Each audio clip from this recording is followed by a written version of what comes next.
all, welcome to FIE's Junkanoo Rush. Feel it in your belly, powered by Alive. This is V. Charmaine Roll, along with my co-host, Mr. Junkanoo Paparazzi, and my producer, Ms. Brighton Roll.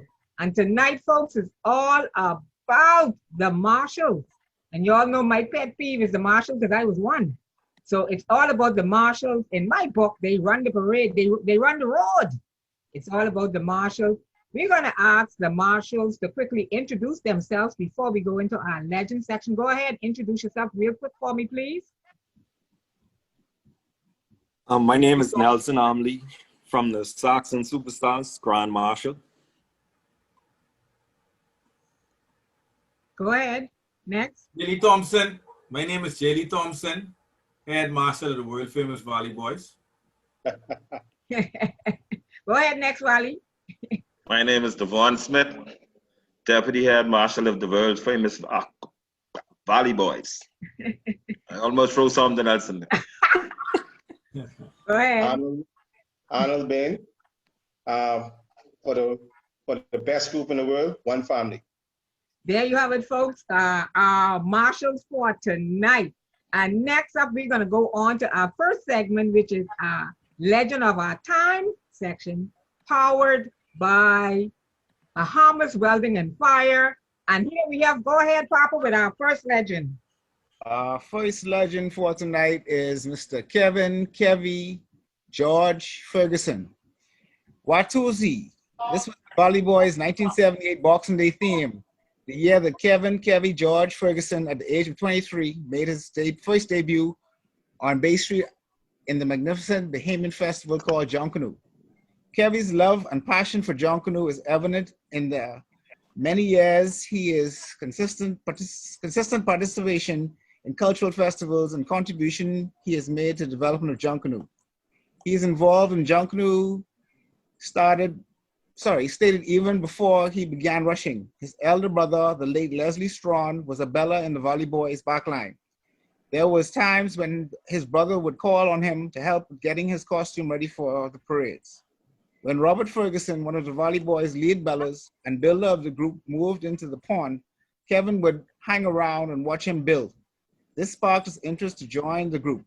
Eventually, Kevin learned the craft and soon began building his own costumes. It was 7 friends that joined that year and was given the name the Magnificent Seven. The name was bestowed upon them because of their spectacular costumes and was thus placed in the front line. Kevin went on to become one of the Valley Boys' lead bellas under the tutelage of Michael Grewwood Curtis, the Valley Boys' lead bella and one of the Bahamas' finest. Kevin contributed to the Valley Boys in more significant ways by assisting Robert with the construction of the backline costumes. As one of the co-founders of Roots, Kevin played an instrumental role in the group. He became the leader of the backline with responsibility for the construction of the backline costumes. He worked alongside a team that worked closely together. In 2001, Colors Junkanoo, a B division group, was established. The group was conceived in the mind of 5 veteran Junkanooers under the big almond tree in the pond. The men who were tired of large groups determined that they would develop a Junkanoo group with the objective of drawing young persons from their community, providing them with a positive environment by which to experience their culture. It was the original colors that developed a trend in Junkanoo that has been adopted by all the major groups. That is the single color concept. It was Kevy Ferguson, and Chris Justillion who were co-leaders of Colors Junkanoo group. After the group divided, the younger members decided that they wanted to change the name. Thus, under Kevy's leadership, the name was changed to Culture Junkanoo Group. The group was committed to the advancement of our culture through the involvement of our young people. Kevin loves working with the youth. During his daughter's tenure at St. Thomas More Catholic Primary School, he was asked to coordinate the school's junior Junkanoo program.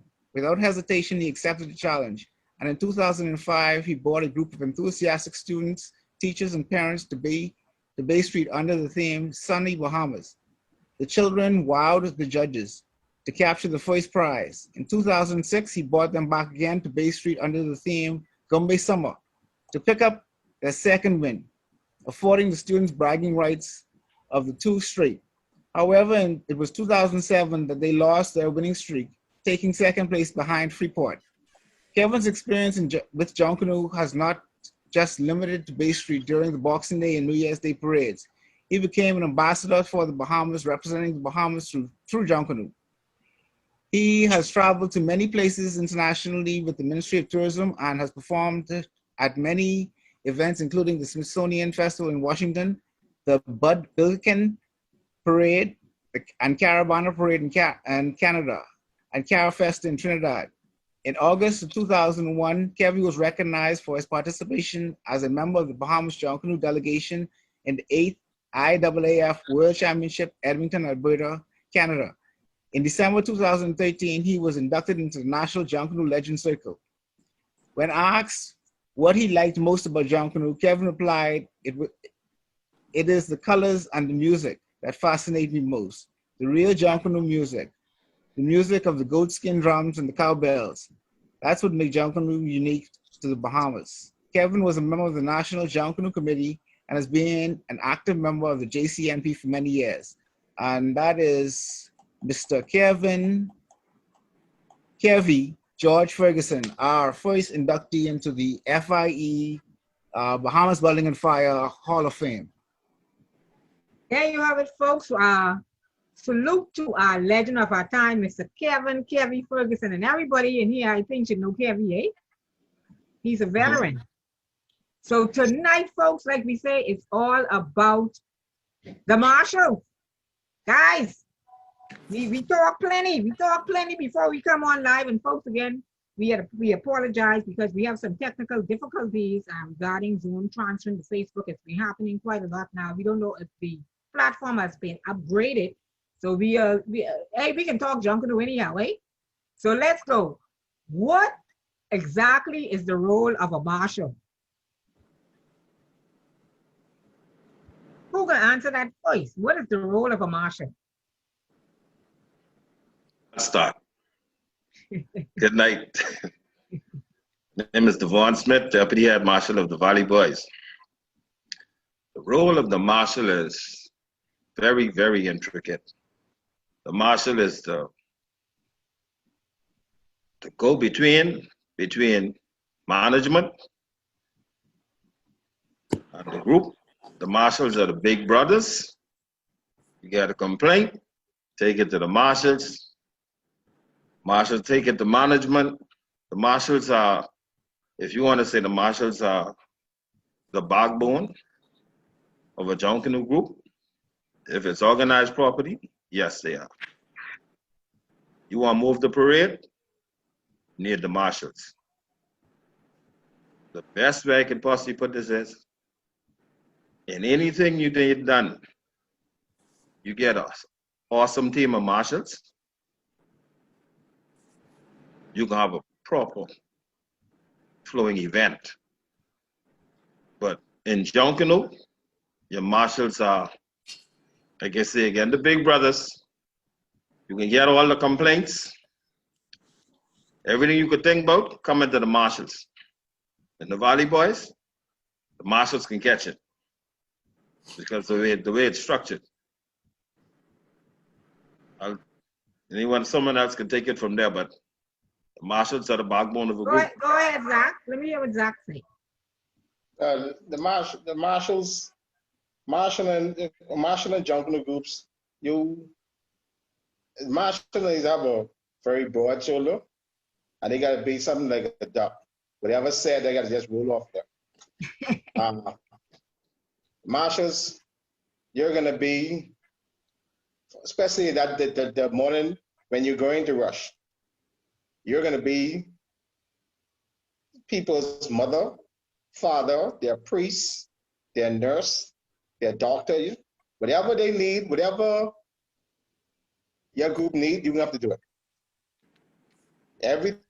Everything possible, you have to. A marshal has to be a person that has to have in their vocabulary, what if? Because what if this happened? What you can do? What if that happened? What you can do?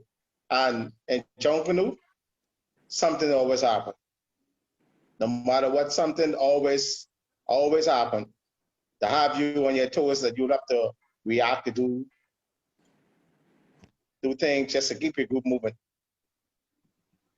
So marshalling is not a easy thing. I have guys them who have come and marshal. They marshal one parade and they would not do it anymore. They put on their costume. They're not going to fool with it anymore. Marshalling is a tedious task, and people are going to be on you.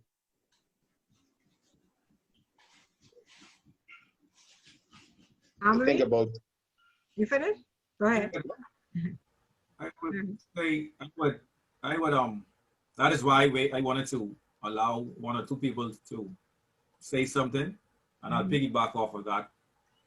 Marshals are, I would agree, part of the backbone of Junkanoo. Yes, the engine room, without the engine room, there is no parade. But marshalling is very important. You will deal with a lot of personalities. You will be someone's psychiatrist, someone's mother, father. At some point, it's unbelievable that my phone would ring for every complaint. Some people will mock me and say, "Junior chairman, what have you?" You will have everybody. Once you are a person that is approachable and the right attitude, your phone will ring with every complaint, every situation that is dealing with Junkanoo getting to the parade, whether it's financial, what have you.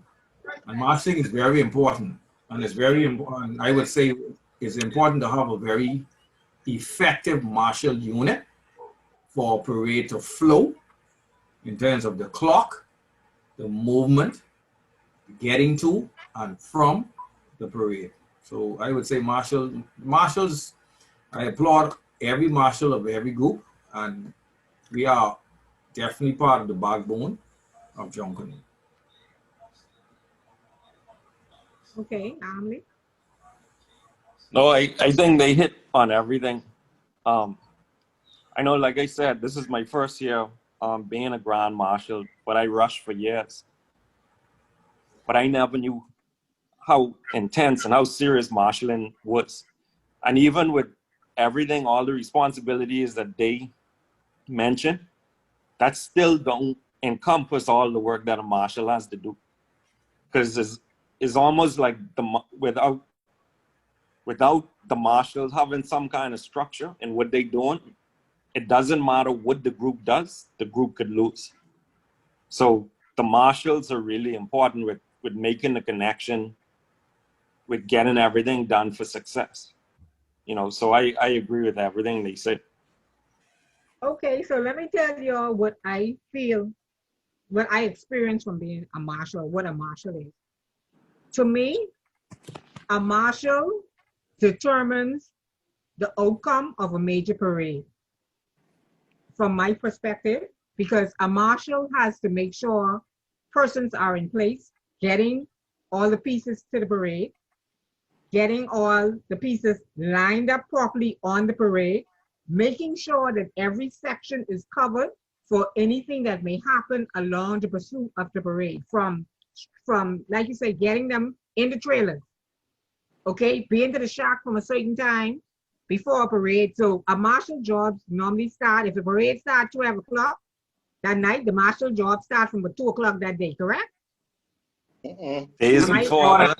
Even before that. Early in that. So that's why when I ask you the question, what is the job of a marshal? When you wake up in the morning, your job starts. And tell us exactly how your job starts. You all miss out plenty things.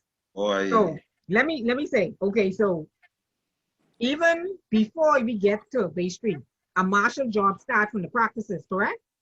Yes. Okay, so what is the job of a marshal? Let's go. Okay, let me break it down in my term. Break it down, Jimmy. The season start, practice start. You have to visit shacks. You have to be very communicative to each member, each shack, because you have to know how much dances in terms of communicating with front line, lead, step down, what have you. So you have to be proactive in terms of communication, visiting shops, because that will entail your decision in terms of trucking. Trucking starts a good way before the morning of the parade, because you have to know how much 40-foot containers, how much low boys, how much 20-foot containers. If you need a forklift, what have you. That is the importance of marshalling, to know the exact amount of trucking you need to get to Bay Street. Then you have to, it's proper communication in terms of, gentlemen, we're picking you up this time. Remember, individuals have shacks in their homes, in their yards. Groups of shacks at different locations.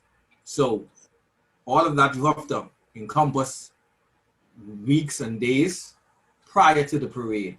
So that morning, everything will be a go, smooth sailing. It is always hiccups, but once you manage it right, it'll be minimized. It's a great challenge getting to Bay Street, because a shack, you tell them 10 a.m., 3 p.m., whatever you, they aren't ready. That is how large the groups are. So every group shack has a particular marshal, if that's how it works. Like, just say for instance with the Valley Boys. So Claridge Road have a shack.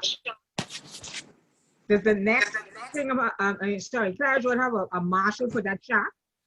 Yes. And there's another shack house. That's what I'm saying. So every different shack has a marshal schedule to make sure these persons leave it on time to get to Bay. Right. One or more. One or more.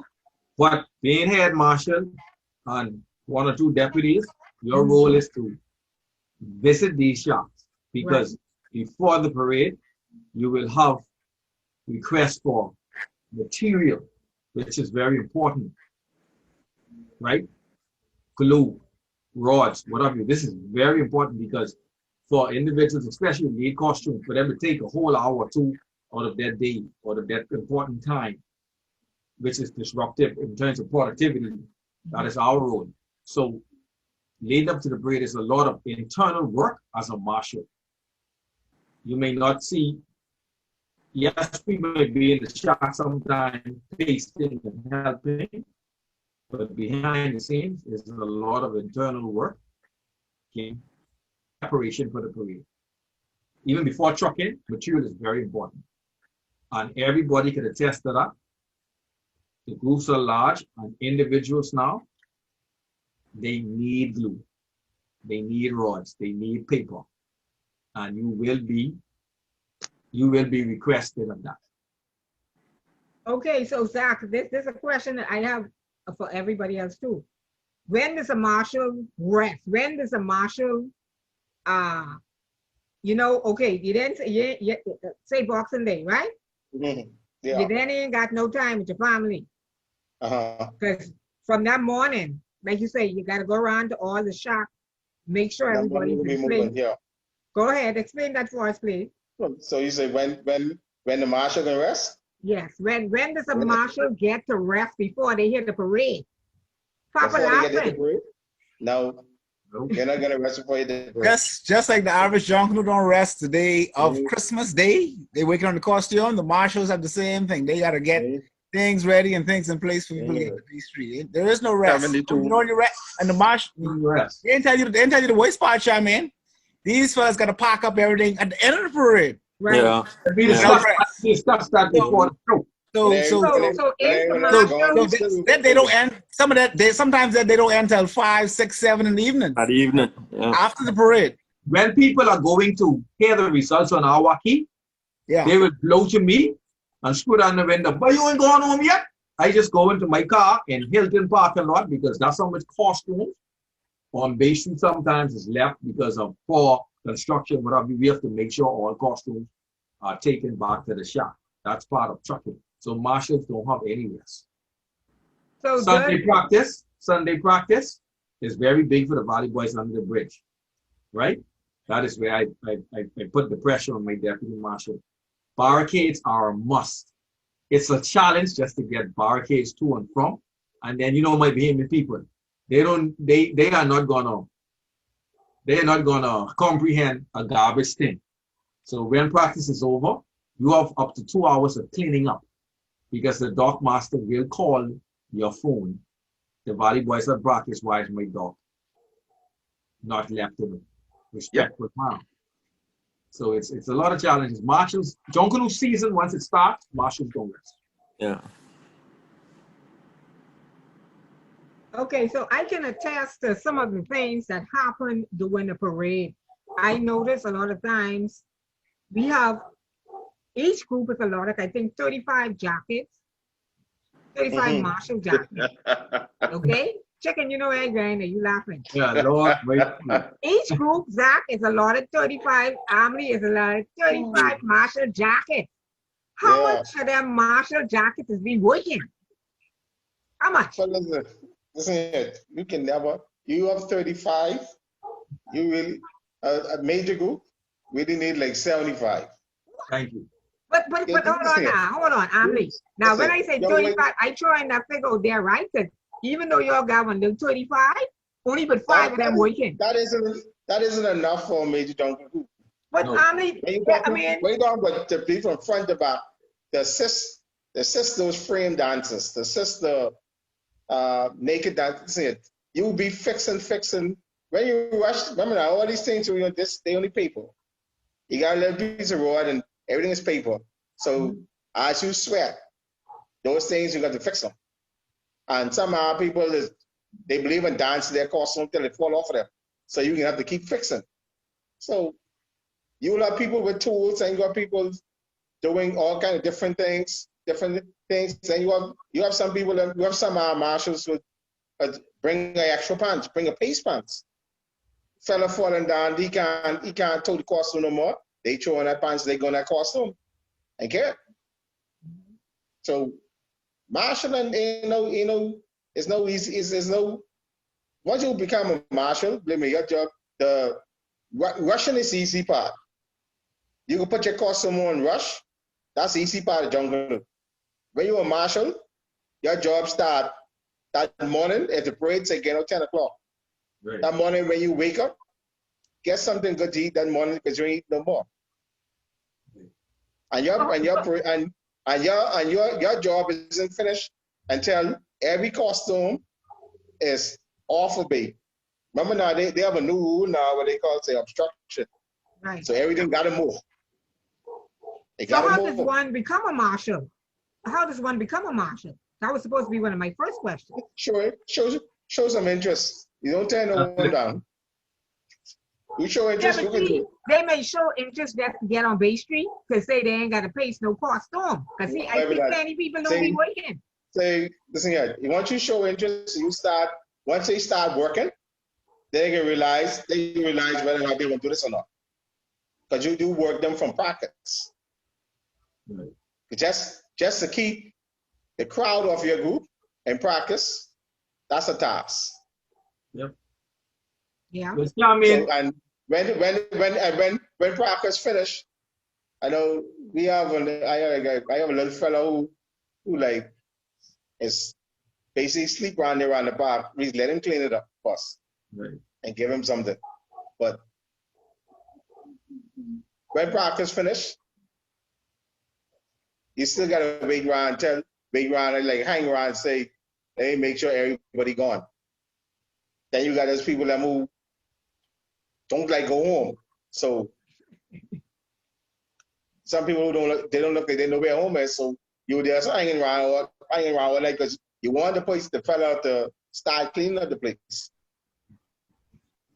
But Chairman, since you not to cut on and off, since you opened the topic about vest, I see chicken smiling. So before I release the beast, let me add this.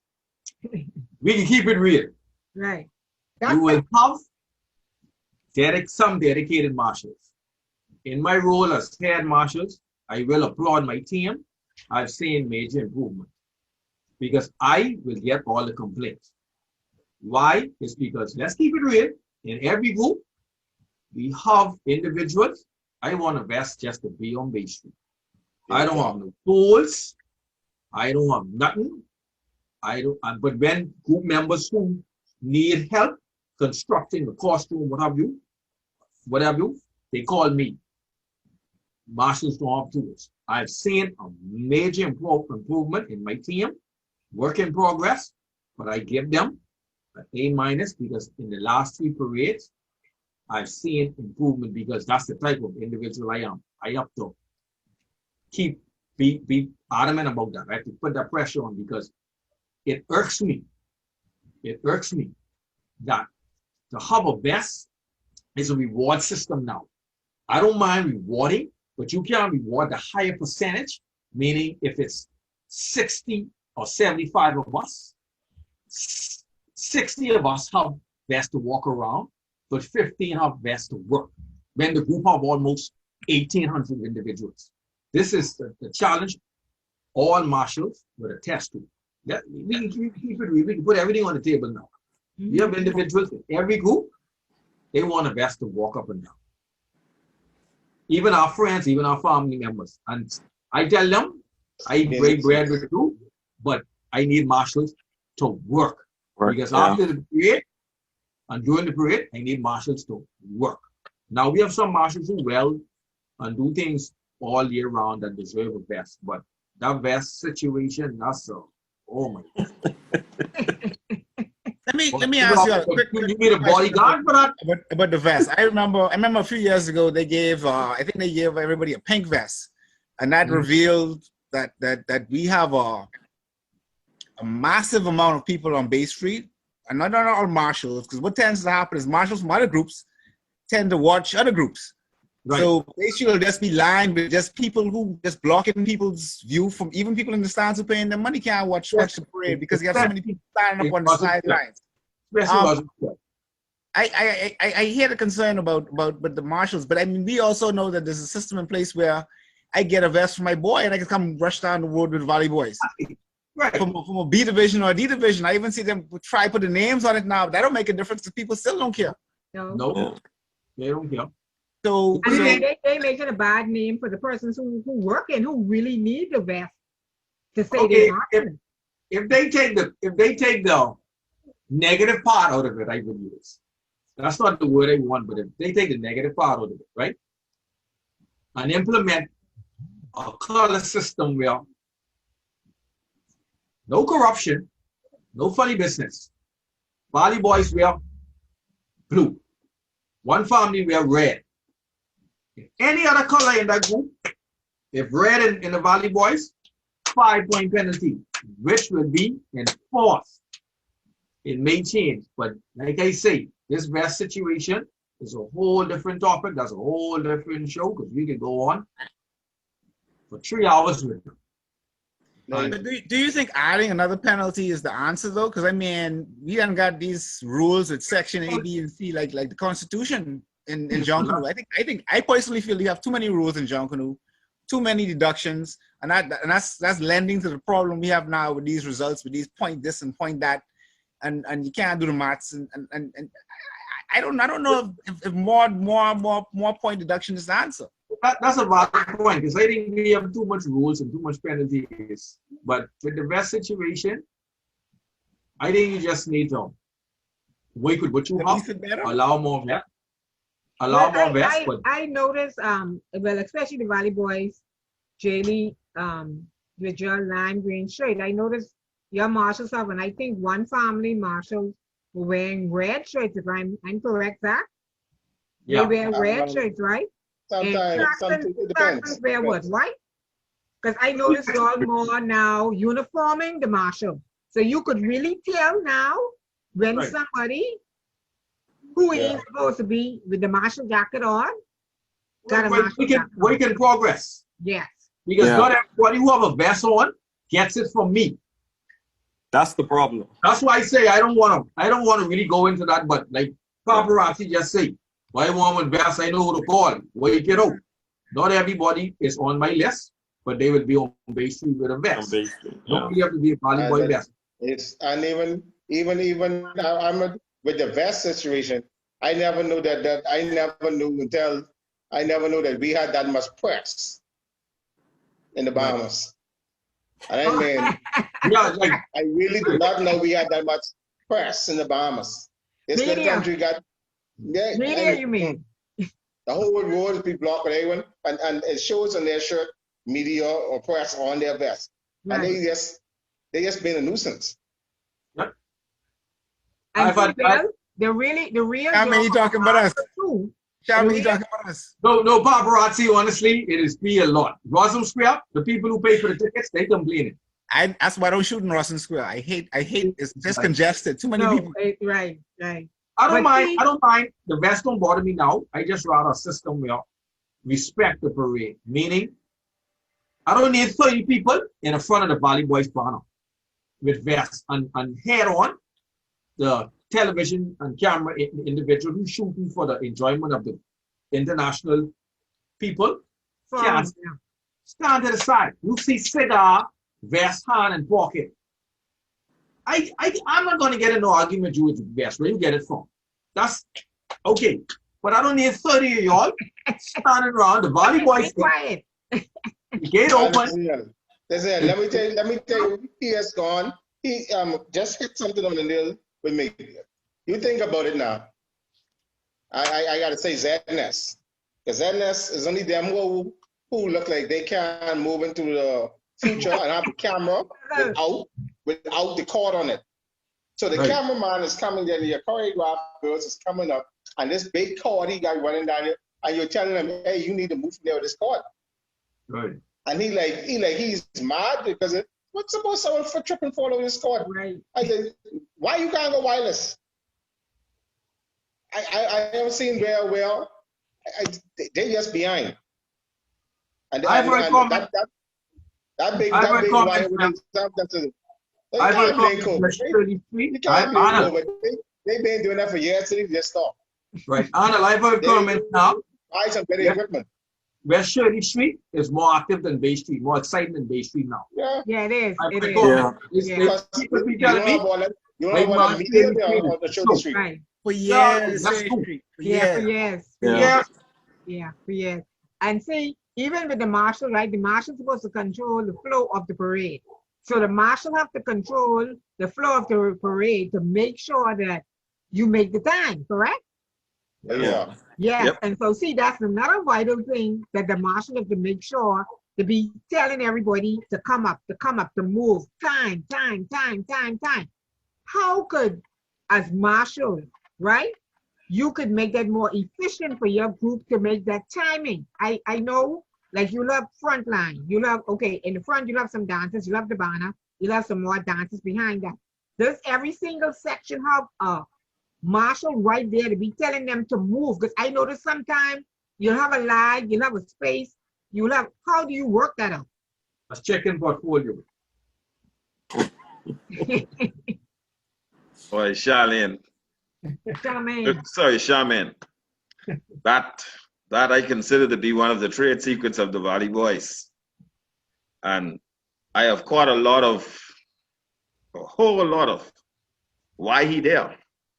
He need to get from there. But at the end of the day, it all works itself out because they saw, everybody sees exactly what it was we were trying to do. The marshalling thing, from a perspective from parade-wise and in practice, it's simply a matter of practice. If you practice something, you'll get it right on the morning of the parade. If you don't practice it, you ain't gonna get it right. That's as much as I'm gonna say about that. Where the vests are concerned, which is a very interesting situation, Arnold said 35 isn't enough. I must say I've worked with the best 35 marshals in Junkanoo, spearheaded by J. Lee. It's your organization and how you set up your marshals that make the difference. Yeah, there has been corruption with vests from the beginning of time, and unless the vests are color-coded for groups, you have that problem. Going back to the initial point, I say again, practice make perfect. The Valley Boys had 2 times the Boxing Day time, which was our longest time yet in years, was 68. Was 68 because of a minor hitch. But our New Year's time on laps was like 52, 53. But how do you get so many persons, right, do not come to practice it? So how do you get these persons to move on Bay Street? That is my question. Because in their eyes, they don't know when you're given a direction. Hey, you all need to move. You all need to move. Timing. You all need to move. Come up. Come up. I see sometimes you have to be stressed right now. I can't give out that secret. Yeah, I was just going to say. I think can't that's give what out you're that trying to secret. say. I mean, we have implemented a system that is effective, work in progress, but I must say, I've seen mass improvement in the Marshall team and the group because it's communication, it's WhatsApp group, it's, you know, and like I say, you had our King John front line on. Once you communicate and they pass it on, the members are listening. And when they come to practice, they see the passion, especially immediately tell me calm down. I tell them, cardio, you can't blow, get in shape. So that's something that we can't reveal per se, but it isn't as bad as it used to be. I must say that. It isn't as bad as it used to be. Now with the flow of the parade, that's why you put a system in place, not to reveal everything the volume does, but I will have chicken. I'll call chicken a runner. See, when you are ahead, you can't think it's only you. There's no I in team. I have a team. Chicken is a runner, right? I'm to the front, bringing up the banner with my next deputy Ty. I'm not moving. Chicken moving from me to the middle. From the middle to the back, we have Taylor Boy. Cut that off. Cut that off. Oh, leave that. Listen. Anyway, Bonnie Boys remember the conversation we had before I came online. Remember, Bonnie Boys have a system in place that is effective. Like Jaylee say, there's no I in team. I understand there's no I in team. Now, Charmaine is a roots. You have to have a chain link, and just like you say, we have some system in place that is effective. I wouldn't lie. Right. One of the things that I always say, right? You can use telephones. You can't hear on Bay Street, number one. You can use those radio systems because they don't work. Now I know even in call in music, they have a call, they have a signal that they do to tell you what's gonna call next or and stuff like that. But I'm just saying it has to be something set in place where the flow of the parade has to be done better. And this job comes underneath the marshal. Yeah, I want to throw something in there. And Charmaine, I agree with what they saying. I guess every group has, you asking for a system, every group has a system, which I'm sure the Valley Boys is not going to reveal to the Saxons or other groups. And the Saxons aren't going to reveal their system to other groups. Right. But what I want to bring up 2 points. First of all, I spoke to you about Nisi losing her mother because she was supposed to be on the show tonight. So condolences to her, to her and her family, right? But what I realized this year, which Nisi is that? She's with the Saxons. By the park? Yeah, she's Teddy's sister. Yeah, okay. So she was the deputy grand marshal for our group, right? Mm-hmm. And the one thing I want to send a shout out to her, send a shout out to the marshals that work with us, especially like Craig, who was in charge of the back line, Arthur for the banner. No, and like Jaylee is saying, no, I know for me, speaking on what we did, we weren't successful. The Grand Marshal of the Saxons was not successful if it wasn't for the other marshals.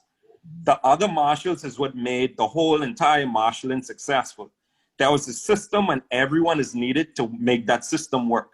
Because if the people aren't, if there's a plan that's put forward and the individual marshals aren't doing what needs to be done for that plan to succeed, the whole group fails. you know, and then there are so many people behind the scenes that people don't even know about that are helping these things work in line also. But my take on it is how important cooperation is and how important teamwork is. If that teamwork isn't in place and you don't have the right people in place, that's a big recipe for disaster. And then I want to jump from there to what we were talking about when we were off air about Junkanoo moving forward. My biggest take from this year, as long as I've been rushing, my biggest take was working with Marshals this year. It showed me that if everyone works together in Junkanoo, that's different groups, different set of people, we could make big changes in Junkanoo. We need to stop looking for the government. We need to stop looking for other people, because Jaylee, I'm going to use you because you're on my screen, right? You and I are different. You may have a vision of how to make your system in the Valley Boys work that I may not be able to comprehend. So if you saying, and this is what we do, I'm not saying you do it now, but I'm saying I've seen it in Junkanoo. If you saying, why doesn't the government do this or why doesn't the government do that? They may not be on your level. I may not be on your level, even though I'm your boy. You may have some idea or some way of doing something that you want a totally different level. But when you go out and do it and you show it, now I may come on board. You know what I mean?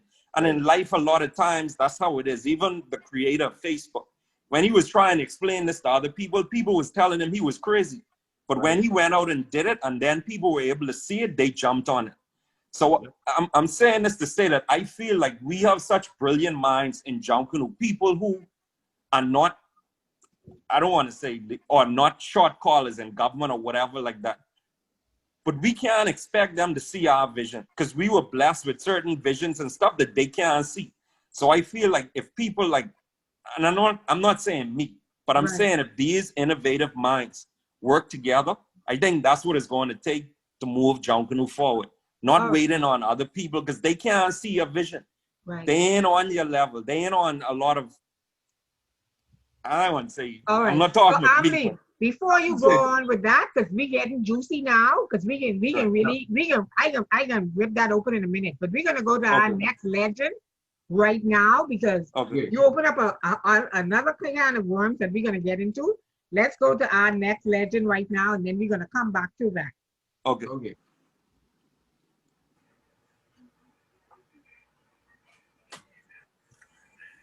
Okay, folks, our next FIE Junkanoo Rush salutes our next legend of our time is Joy Bowleg Welshcombe. Born on December 26, 1963, 56-year-old Joy Diana Bowleg Welshcombe is a proud native of West End, Grand Bahama. She's the mother of 5 sons, grandmother of 12, great-grandmother of 2, and a mother-in-law of 3. Well known for mastering everything she puts her heart in and mind to, she was blessed with the gift of fashion designing. Joy to the world, as she is called throughout her community and wherever she goes, is well known for dedicating her time and helping in which area that she can, looking forward in for no return. Joy, or Joy to the World, is the president of the freestyle dances, which leads her to be responsible for the choreograph, which she shows her dedication to a Junkanoo group by holding cookouts, devoting charity love and time, doing whatever it takes to see that her group succeed in its mission to win. Growing up as a child, the beat was always in her soul for Junkanoo. She went from dancing to Goombay to rushing with the swingers, where her love now lies with Platinum Nights, where she is completely devoted and cherished. Junkanoo is constantly flowing through her veins as she takes Junkanoo to her heart and soul. When dancing, you can hear her saying, I can feel it in my bones, and moving from left to right with a twist. When it comes to her view and culture, she only believes in is destined for greatness. Nothing but the best. She will always be known as Joy to the World when it comes to her ultimate performance. There you have it, folks. One of FIE's Junkanoo Rush legends of our time, Miss Joy Bowleg Welshcombe. So that is one of the ladies out of Grand Bahama who has been rushing for many years, Miss Joy to the World. Okay, folks, we're back to our conversation now. And we're going to pick up where Amelie left off and talking about the great minds in Junkanoo. And so the question is, how as Marshall do we see Junkanoo moving to a different level? Which direction that you see that Junkanoo can be advanced to a new level from a Junkanoo Marshall's perspective?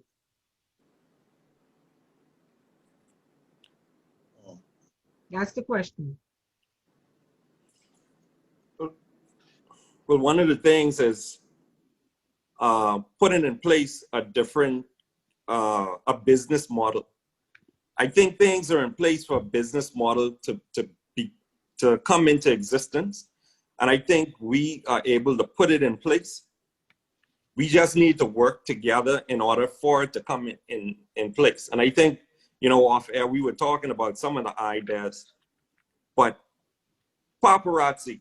When you started with I remember when you first did the website and the way that you were doing your photos, do you feel like that was innovative?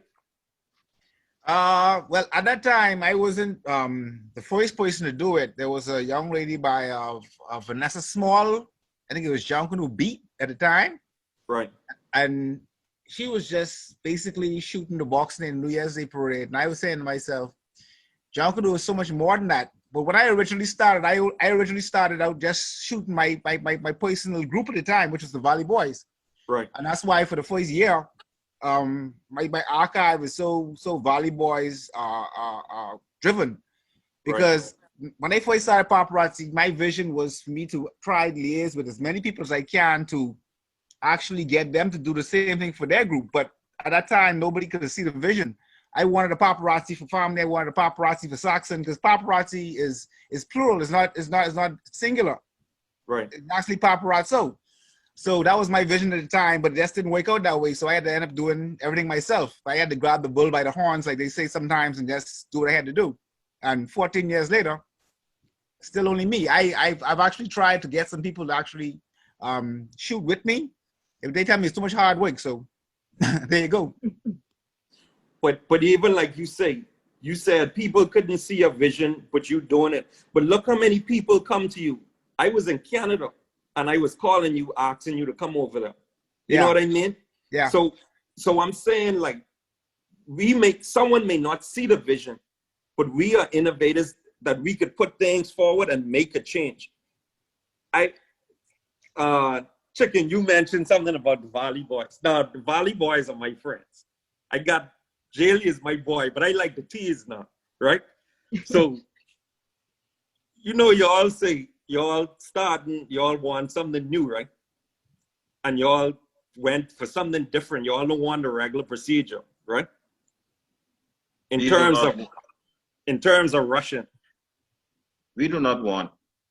We personally, along with other groups personally, do not want a system that's corrupted. Right.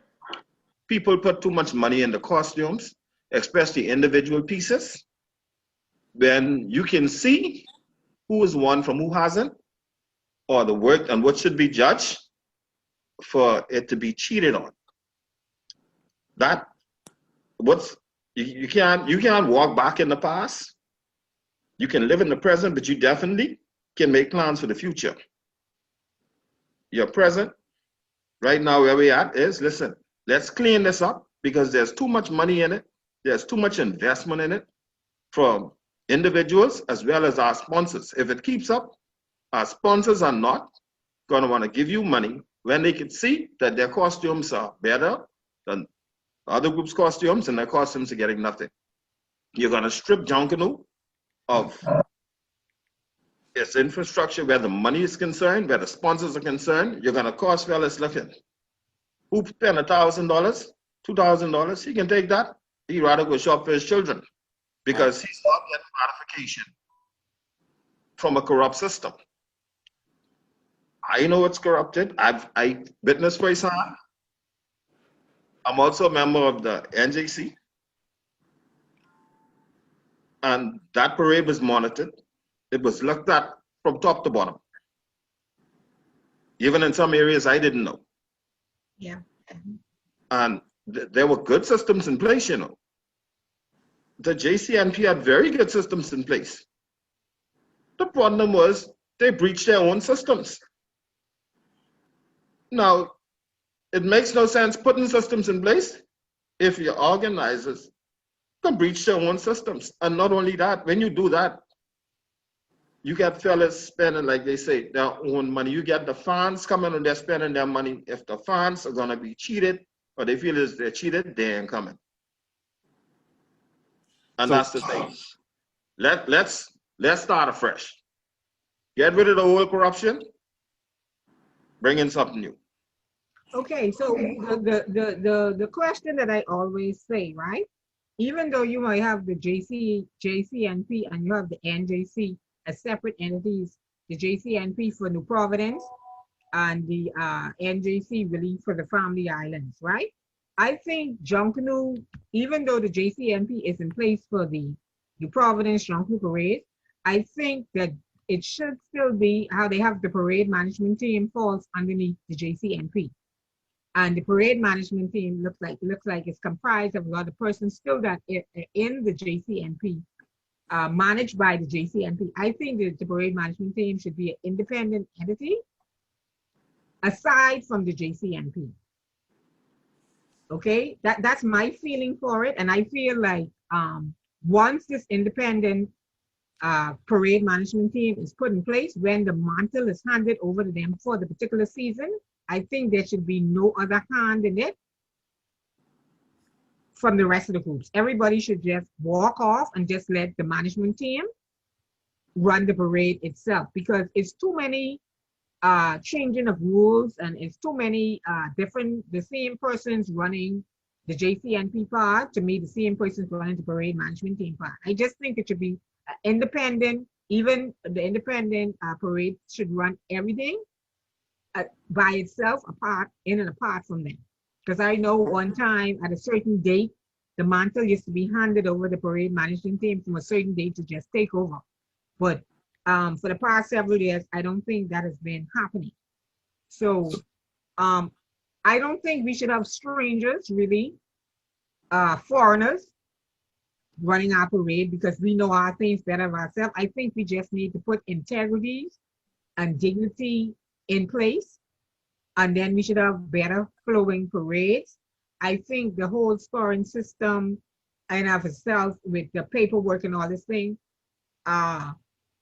everywhere you go around the world, scores are punched in and whatever it is, you understand? And like you say, JD, you heading home a certain time, you still trying to find who win, and even when who win, it ain't sure you win. So but what if we even get away from who win and where it could be beneficial, where we could make money from it? right. The value, like if people want, when I was in college, I used to carry pieces of costumes away to try pace. And I had friends who wanted to come and rush. I never perform in carnival. I have nothing against it. I just never did it, right? Mm-hmm. But if I know people who are away in school who would love to participate in Junkanoo if they know they could pay and have their costumes waiting on them. The same way how carnival is set up, how a carnival parade is set up, a Junkanoo parade could be set up the same way, or the Junkanoo that we have today, and it could be a business model within that. Okay. But I don't think, first off, I don't think Junkanoo should just be the 2 days.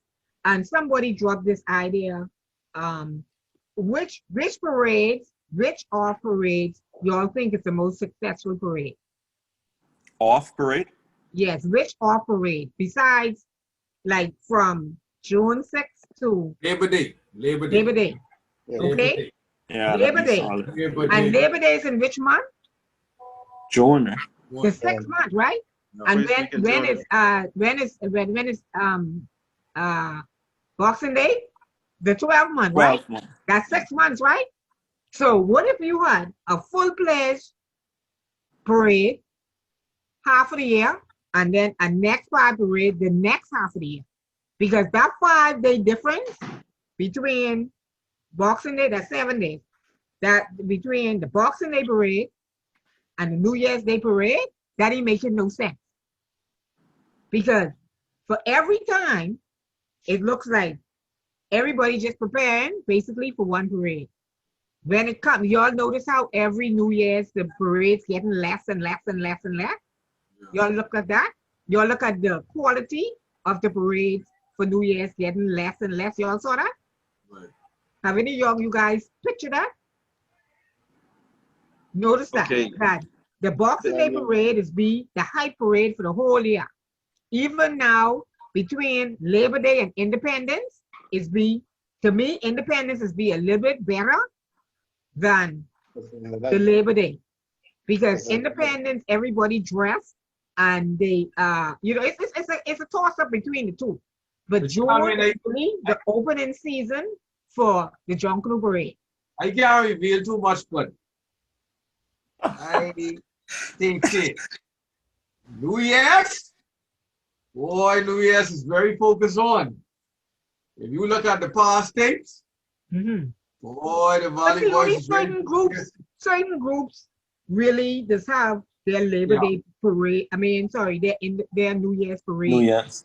Really down pat. Because I know Valley Boys is face New Year's before they face Boxing Day. Oh, no, I know that. Charmaine, everybody, I'll say this, right? It all comes down to the organizers of each event. Labor Day, if you want to, you could always bring Labor Day into a costume parade, you know. It's never an issue. Labor Day is a costume parade, but it's not a judge costume parade per se. Right. Who's in charge? Labor Day is a cloth costume parade. Who's the organizer for Labor Day? Labor Day parade, they really don't have an organizer. It's just Labor Day would never be a costume parade. Remember what the day that is? Labor Day. Yeah. The unions, that's their day. Right. Not Junkanoo. We tried I tried to say it to them. That's what I tried to say. Independent. You're right. You're right. We tried That's it. true. Yeah, you know, you said. And they try to make it political too. Independence will be an easier one to do. Yeah. Right. But I just think, and even if we go with, say, half a year, if not, let's just make a week of activities leading up to, I think it's too much involvement in Junkanoo for just those 2 days, Boxing Day and New Year's Day. And like I spoke to the front line on last week's show, where I said, 3 minutes is not sufficient time, and you pass in the zone to judge a proper lead piece, a proper off the shoulder, or a proper free dancer, or a step down. It's not worth the fella's time to be judged in those past couple of minutes in those zones. Mind you, the people on the side, the fans don't know how much work really goes into the costume itself. Right. The judges who judging the costume, they only got 3 to 5 minutes to really look at them and put the scores down for what y'all do for 9 months. I want to ask you a question on that. I want to ask Chicken, Arnold, everyone who wanted. Do you think that you guys could be, Jaylee, I know you a man lead costume, compared to strangers, and this tying in with the Marshals, do you think y'all would be better judges for Junkanoo, for like a lead costume competition than strangers? Well, I wanted to ask y'all. What you mean strangers? Definitely. Like when they put it in the newspaper, people who are not, and let me just say this quick to make it, as long as I've been rushing, I went maybe 10 years ago to work in a lead costume shop. And I never appreciated a costume when I was in the shop and it was empty, to when I see brown cardboard on the floor, and until I see that turn into lead costume. That's when I appreciated a lead costume. For as long as I've been rushing in Junkanoo. So I don't see how it's possible for someone who's not involved in Junkanoo to take a course in 2 weeks and to be able to judge a costume. Thank you. That don't make sense to me. And then they talking about bringing foreigners in to judge it. I just can't comprehend that. You have to know the trenches. You have to know the trenches. Yeah, and how something is built. Right. You know the trenches of. And there again we go into prejudging. Charmaine. That's it. Everybody, as far as I'm concerned, if you really want to judge, and there's going to always be an issue with secrecy, because as far as I'm concerned, there's nothing in Junkanoo that's a secret. No. Yeah. When you see a theme is picked, I get some of our group's theme from other groups. So there's no such thing as a secret. But if you have selected your judges early enough, your judges could travel and go to the different shacks. And I can get some slack for this, but for you to see the construction of a costume and what it's supposed to be, and at the end of it, when that costume is out there on the street, if it's not what it's supposed to be, because there's no architectural drawing for it. Listen, we have had costumes, won best costumes that heads off, etc. If you don't, a judge can only look at something. A costume is supposed to have the head. The judge see the costume without the head. And the judge is saying, oh, that look good, but the head is missing. The costume is still wearing best costume. How does that work? When you have a complete costume, fully pasted, everything in order, there's gaps that needs to be filled in those particular areas. Listen, this is a drawing of what that costume is supposed to be at the end of the day. Just like how we submit our synopsises for the different groups. Listen, almost all groups have drawings of their costumes. I know the Valley Boys, we do very few things without a blueprint. So when you present, this is what the Valley Boys is bringing. You could choose the time to present it. Like I said, there's no secrets because people can tell me who have what costume and what the costume is supposed to be. And I sure Arnold could say that, and Nelson could say that. These costumes, people have costumes, pictures of people costume before it hit Bay Street. Yeah, that's true. You have to win Junkanoo on Bay Street. Junkanoo ain't winning the shop. Well, see, therein, as you say, people that have pictures of costume, because you remember a certain costume a few years back that the pictures was floating all over the place before it really reached the parade. And I was on the parade that morning. That was one of the best costumes on Bay Street, and that evening was in number. That evening hit past the board. And now y'all know what costume I talk about. That evening hit close to the board. My shoe is still on. You understand? But you know, and so therein, like we say, even with marshals and stuff, y'all have to be responsible for getting those things in the trailers, getting them set up, making sure they're in the right position, making sure they get there on time, because them lead pieces look like they're coming 3 and 4 trailer. Yep. Again, yes, they do. Okay. Someone flatbed, someone containers. Have to find the spot to put it in before that. If y'all ain't coming hotel but toy, right? So that means in the middle of the day, Zach, y'all got to go downtown and find one spot where y'all can set up, because before who coming out 1 and 2 before you, to make sure y'all in the right spot to set up. See, once upon a time you could do that, but now they've changed. They changed the rules now, where you have to wait till they block up the road now. And once they block up the road, then you could say, let me head out there. But that is once upon a time you could have gone out there first thing in the morning, get out there. You can't do that no more. We have different staging areas now. Yeah. The group that's coming out first. They still have Bay Street open, and all the other corners them open where the buses be running. So and because they have different staging areas, you can't just say, let me go go there and say put my pieces there, because you're gonna block up the road. And so you have to actually wait till they close it and then be there.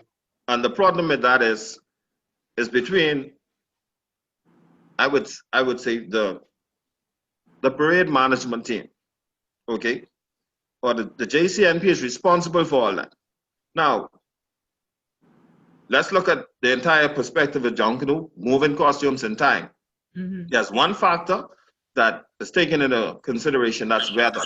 But once the weather go ahead is already given, listen, if if the stores on Bay Street are closed, okay, because it's Christmas Day, why is the road closed? Allowed, everybody knows, okay, this group is coming on, this stand, that group is coming on, in particular groups are coming out first, second, and third. Let me correct that, right? Which group is coming out first, second, and third? They have the individual staging areas. Why do they need to wait till 5, 6 o'clock to try to get in a staging area? Listen, that entire day, the area should just be given to the groups. In short, okay, and solve that problem, because it's a big problem, especially for marshals, to have to go downtown and try hold a space. The other group is going to try and come through and set their costume up behind you, knowing you're coming out first. Okay, to make sure that they don't get jammed at the end of the day, because when the police get in their way, they don't want to allow even the costumes to come through the setup. Oh, that's, don't get And I'm seeing that firsthand. Don't get me started with the police. I said, with the police. Don't get me started with the police. But like I say, you have to blame the management team. You have to blame the JCNP because they're in charge.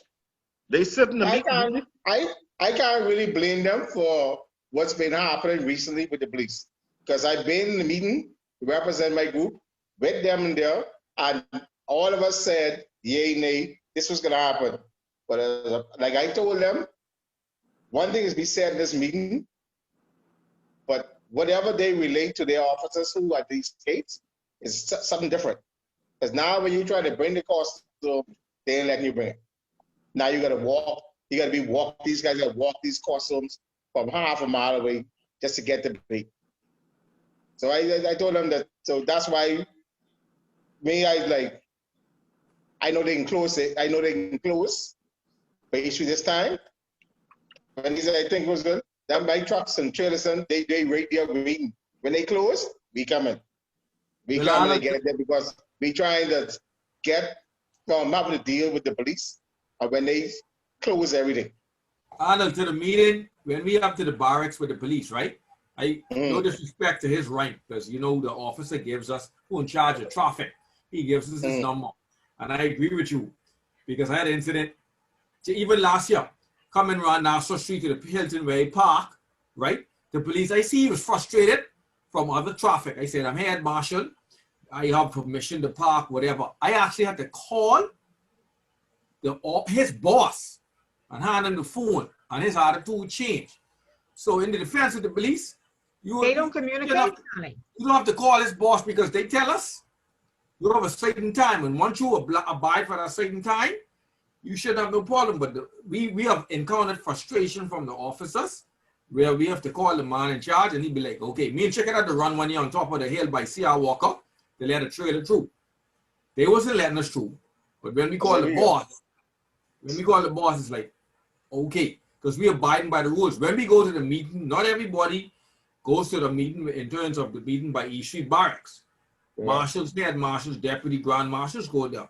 So we follow instructions by the police, but I don't think they properly communicate with the rank under them. Oh, so. I told them that in the last meeting I've been to with them. I said there's something wrong with your communication. Yeah. They look at me like I was crazy. I say something is wrong with you all saying one thing in this meeting. And when you get out there, when you get out there, the attitude is like, I mean, I got my head chewed off trying to get from Nassau Street to Hilton. But when he heard who was on the phone, it was totally different. I say, officer, I approach you with respect. I only trying to tell you, head marshal, I only get in the park, make sure my costumes get on Bay Street. But I think he was frustrated from the church traffic and other traffics, whatever. But so it's almost a challenge with that. This is the question I have to ask you guys as marshal. Do you feel that Junkanoo has outgrown Bay Street itself? Well, that's another topic. The venue. The venue. No. It has, but you're having a lot of trouble. When you won't think of venue, I tell you that just let's take a look back at Junkanoo being done at the high school level of the school. They done junior Junkanoo in Awaki, that didn't work. They tried junior Junkanoo at the stadium, that didn't work. The government is not going to let a group with all of what we have And the way those costumes, the mess up, that track. They invest too much money in that stadium and that track, that ain't happen. Well, So you forget that. wouldn't even think about the track, Zach, because remember now, Bay Street is 2 buildings. Okay, basically 2 buildings, How the right? construction there The is police, two our roads. police have trouble. Our police have trouble controlling that confined space. Where else are you gonna go when it's just wide open? How do you control that? Anna, let me get this. Stop. Time out. Junkanoo has a spirit. Bay Street has a spirit. New Orleans, Mardi Gras has a spirit. Right. Urban Street, that spirit. Junkanoo, Bay Street, that spirit. I don't care what no one say. Yeah. You don't feel Junkanoo nowhere else than when you down in that canyon. Yeah. Your fans sharing for you. Listen, Junkanoo can has its financial point of view, but everyone must remember first, Junkanoo comes from the heart. Every costume that's pasted in Junkanoo is pasted by an individual, and their love, their time, their spirit goes into that. It's not a carnival costume where it's mass produced. That is a personal costume. The spirit of Junkanoo is personal to everyone.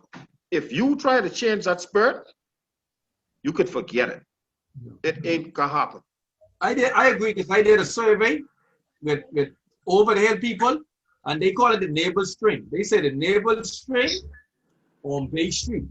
Yeah, but Jamie, I want to see. Let me what just, I don't know if you guys know this, but you know where Pompeii Museum is, right? On Bay Street. You all That's know where they that's used the to bring the old slaves, right? where the slaves used to be. Yeah. And so I don't know if you all experienced it, but there has never been a Junkanoo that I have been to that when I come in the vicinity of Old Navy Lion Road, it's a different feeling. Listen, before the parade starts, you know I stood behind the scenes. Right. Everybody just be up in there, right in that area. Y'all realize that? There's a plaque. Is a plaque up there too? Yes.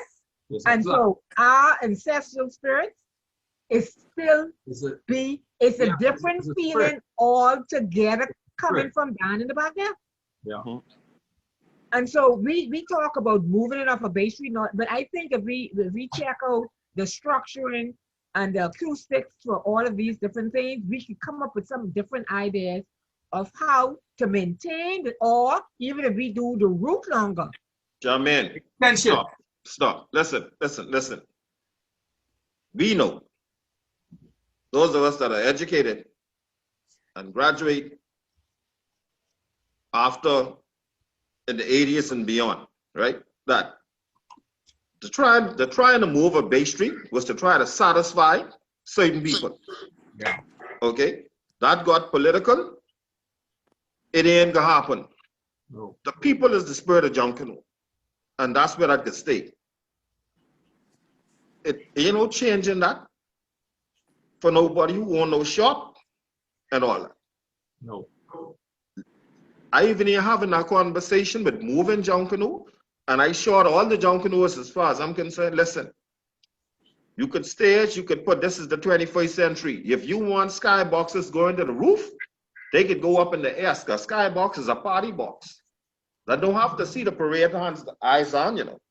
When people in the skybox in the stadium, they can't see what down there on the they field. watching the TV screen. They're watching the TVs in there. Right. Okay. Our one-dimensional minded, some of our one-dimensional minded people only can see like this. They like the horse with the they don't have the ability to see like that. See Boo Roll, FIE, that young man sees like this. If we only could see like this, we could forget Junkanoo. Trouble. Okay. If you don't take the corruption out of it, we could forget it. The corruption in it stinks at this point. Checking that to what you said, Nelson, right? I don't know if you all know how much international introduction Nelson has been involved with in terms of Junkanoo on the business level. Nelson has done a tremendous job. So the question really was, yes, we have our internal discussions and internal problems in terms of the venue and Junkanoo, but on a business level, Nelson has really stepped up to the plate in terms of introducing Junkanoo to the international level, right? And we could do even more. Junkanoo could be a part of Mardi Gras. Junkanoo could be part of the carnival in Canada, or what have you. I've had people call me in terms of that. Not only the hotel shows here. So Nelson, I applaud you with that. And paparazzi. And we really perfect. But we need to have unity and proper marketing and respect and honesty. And Junkanoo really can reach that level, because Junkanoo has invitations around the world where there don't have to be favoritism in every group. And we can take Junkanoo to another level on a business level. A whole next level. Whole level. Nelson, whole next level. You have because me and you kept in contact, and you have really touched base with me on that. And people don't even realize how much you have traveled the world and introduced Junkanoo. Okay. I have sat with individuals and I've spoken with them about Junkanoo, right? Government gives seed money to Junkanoo. Right. Okay. So after Boxing Day, you cannot see another Junkanoo parade. However, the government has already given all the seed money. Costumes go in the garbage. You have A and B groups. We have the fish fry venue. We have tourists coming in. If I can give you my $30,000, $40,000, $50,000, and here's how I look at it. I should have a tourist be able to book from Russia and say they want to come and see Junkanoo. Even though the major parade is gone, I got a whole Junkanoo. I have 10 Junkanoo groups sitting on with costumes going in the garbage. Those costumes, listen, here's what's happening. You're getting the seed money. The month of March, the third week, I want those costumes. I want 2 costumes for the new month of March. Why can't your tourists come in and see a Junkanoo parade from, if not 1 group, 2? The same costumes you throw away, we throw away, those costumes could go right back. You can market your tourism to that. If you want to see the ballet right now, you could book your ticket to Russia. Right. You could see the ballet. Right. To add to that chicken, right? Like paparazzi and what Nelson was, what Arnold was saying, you have to take all those penalties and what have you out, right? But in Carnival introduced an international market where Enigma and what have you would bring in a section. You know, they have 4 or 5 sections, right? Okay, Just suppose the Valley Boys offer costumes. Still be going to win. Suppose the Valley Boys offer costumes, the international people, free dance. I was about to say this. Hold on. Limousine. Okay. Whatever. You understand what I'm saying? I was about to say this. You know the reason why. Right. We know the reason why we have this issue with time, right? Okay, with time. Because the people don't open their stores on Bay Street. You have the parade, you have the Rose Bowl parade, okay, in the United States of America. All right. When you dealing with your culture, there's no time on your culture. No time. Because if you put 70 minutes for the Valley Boys to go through, if the Valley Boys has a group of tourists of 150 come to Rush, I'm going to put them in the back of my group and not in the judge section of my group. So the Valley Boys still can make that money. But you giving me 70 minutes, but you still say you want tourism from Junkanoo. Thank you. Listen, we got a whole day. It's Christmas Day. It's nothing to do. And cruise ships in. Cruise ships in. Them people coming off the cruise ships of costume. People come off the cruise ships of Carnival. Well, I pay for Carnival. Costume. Okay, I marshal for Carnival. All right. See? At the same time, and when you look at it, why does Junkanoo not have this effect? Thank you. What's stopping it? But we have to change the whole layout and perspective has to be changed in that aspect, chicken. Because remember now, I do Junkanoo for years as being in charge of it, and the amount of man hours that is maintained for just 7 A division group, 10 or 15 B division group. I used to be on Bay Street from 6 o'clock in the day. Junkanoo start till 12 o'clock to make sure that everything is in place for when you all start 12 o'clock, and then leave the next day at 5 o'clock after the last group is finished. Because remember now, you go up and come back down. So a lot of things would have to change in terms of if you're gonna, who you're gonna have there to man these parades. You got to think the police aspect of it. You got to think about the task force aspect of it. You have to think about the judges aspect of it. Because remember, the that's all day, even if you're going to have people coming in, if you're going to have that section judged, if they're going to be judged along with you understand what I'm saying? There's a lot of things that you have to think about in terms of that aspect of it when you're talking about time-wise also. It's a lot would have to go into that. Now, in terms of making revenue from it, like you say, we have to change the numbers for each group. One group can be coming out with 800, 1,800 people.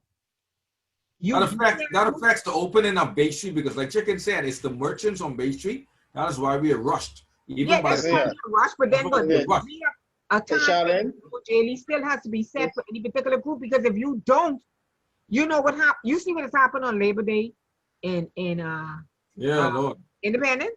There's one of rush. I had a family member, 30 of them was on a reunion from Washington, and they was willing to spend $100 on a costume, right? But I never brought it to the value of no other group, right? But that's just an example to show you the marketing in Junkanoo. Right. The cruise ship was in, right? I got, and they wired the finances, and I got them tickets. They enjoyed Scotiabank. It was 36 family members with 30 classmates.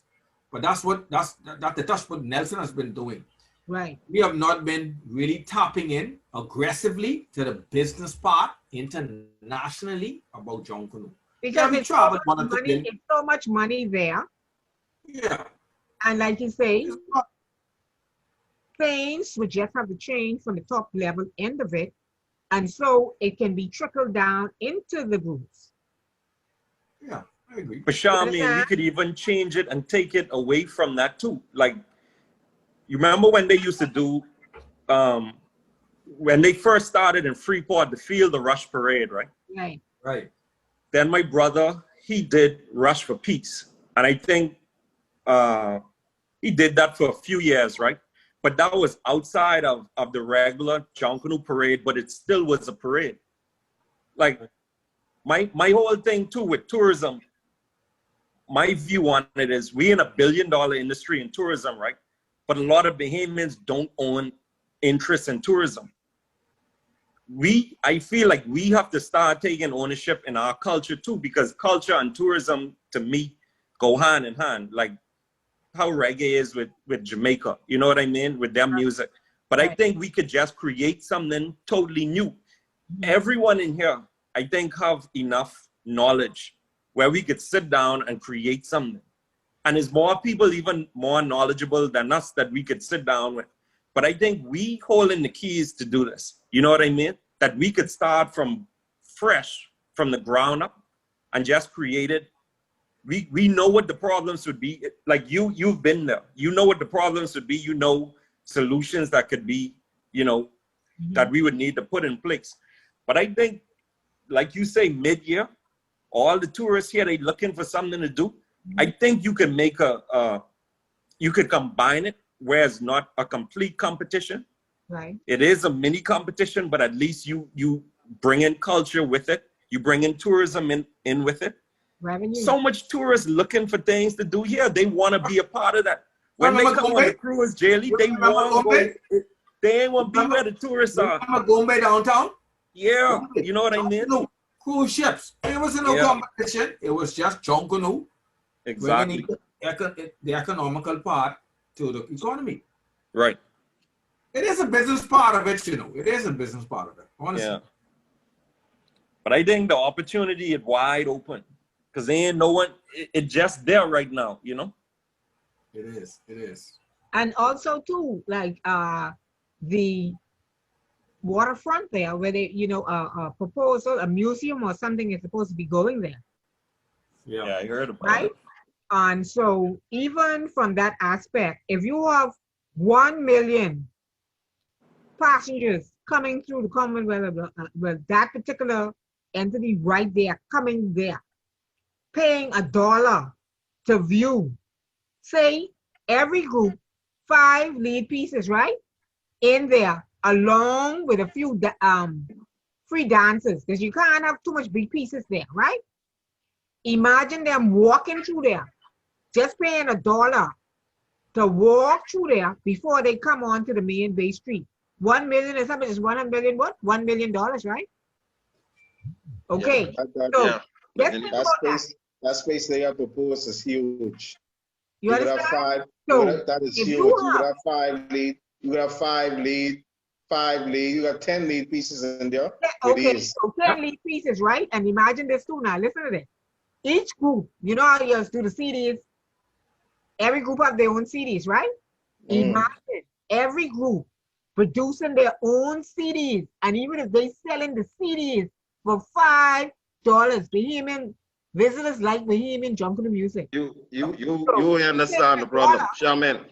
The problem ain't that happening, you know. What is it? The problem could be where the money going. And that's how it always is break down, because the groups have their costumes in there. And at the end of the day, Where the money going? where the money going? Because the group only getting X amount back. Listen, the price, the cost of a lead costume is almost, the cost of a lead costume is almost as much as the prize money for the lead costume. Yeah, more like talk sense Okay. now. Yeah. The price. So it's a disrespect. So what I'm saying is, it's a disrespect to the white. Yes, it is. Because I'm hearing the museum was there before. The welding, there just before. the welding on these lead costumes is $4,000 or $5,000. Just the welding. Okay, the museum was there before.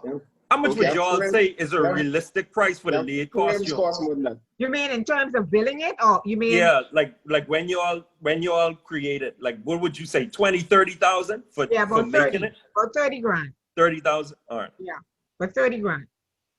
I know how much the lead piece price cost is. What? Huh? I already tell you the total winnings. The total winnings is not even 25%. Okay. All right. It ain't. I got on paper. You understand? But see, that's just where I say now. Frame for a lead costume. Frame for a lead costume costs model $12,000 to $15,000. Yeah. It's a frame. Emily, you sound like this your field. If we have the right business model, we have investors who would want to invest here, you know. We have persons asking. But they have to see us working together as one to make sure this works. You guys know that they have. We have to present to them what our business plan is. Charlie, when you have taxi drivers calling you, because I have family members who have taxi plate, and you know they frequent Charlotte, from the cruise ship to Fort Charlotte. Right. And you know the cruisers ask them, where the Junkanoo costumes? Yeah. Why is it some type of museum by Fort Charlotte or some type of government land or crown land or whatever? You know, we had one by the cruise ships when they come in, but just because that did not succeed doesn't mean we have to stop over the years. Yes, they have a little rush out, whatever, but people come up. Let me ask you a question. This was brought up in one of the meetings I was in, and we thought about that. The entryway, most of the cruise ship come, you think most of the tourists come by cruise ship or by plane? I know we have over 5 million cruise ship visitors per year. Right. Okay, and how much you think is come to the airport? I could double check. I'm not. You think it's as much as that?